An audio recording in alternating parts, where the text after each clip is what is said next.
কাজের বেটি রহিমা এই যে মুরগি ওঠে না হ্যাঁ মিম এদিকে হ্যাঁ পচা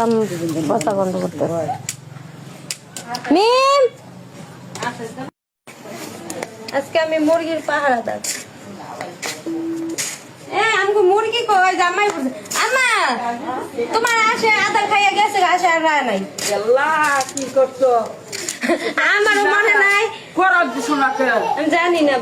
ভুলে গেছিলাম এই আনা চলো না আজ তোমরা খেদায় খেদায় ডাক্কায় ডাক্কায় আনবা আর আমরা যাই ফিশারির থেকে নিয়ে আয় আমরা আপনারাও যাইবেন হাঁস খেদাই খেদাই আর মুরগি ওই যেটা বাচ্চা হয়েছে এটা উঠছে আর কি উঠে না আর দুইটা তোমার মোরগের বাচ্চা উঠে না মুরগের বাচ্চা না মুরগির বাচ্চা সেলিব্রিটির বাস্তি